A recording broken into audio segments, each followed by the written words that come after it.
Sa halagang 800 pesos, Medeth na bash ng todo.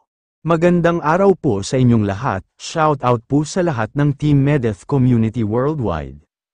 And silent independent supporters, sa halagang 800 ay todo na bash si Bunso. Na pwede naman sana pag-usapan ng maayos at hindi na pinaabot pa sa social media. Kung saan ginawang pulutan ng mga bashers, mga naiinggit, at mga haters ni Bunso, ngayon nagdiwang at masaya na silang mga bitter.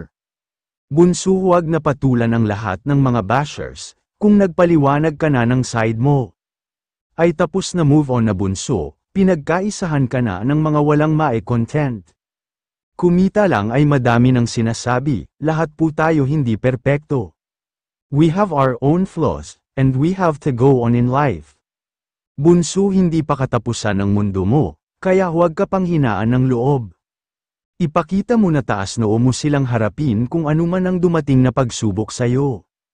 Malagpasan mo yan, Bunso, dami mo na pinagdaanan, kaya magsawa din yan sila sa kakabash sa'yo. Learn from your mistakes, alagaan mo ang totoong reactor mo.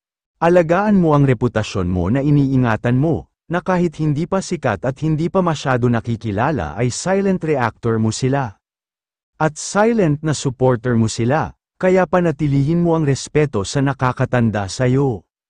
Ang mga nagmamahal sa'yo, na mga nanay, lola, mami at mga tita.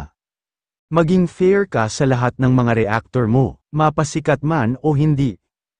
Igalang mo, Bunso, ang bawat opinyon ng iba, at practice what you preach.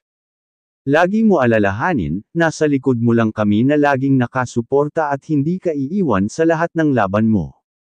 Nagsisimula ka palang, Bunso, palagi ka lang nakaapak sa lupa at lagi maging grateful sa lahat ng blessings na dumating.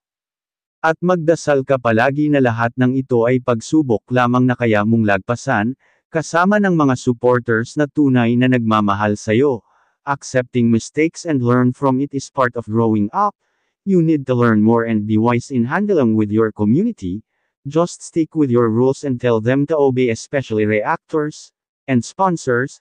Hanggang dito na lang muna mga ka-viewers, maraming salamat po sa inyong lahat.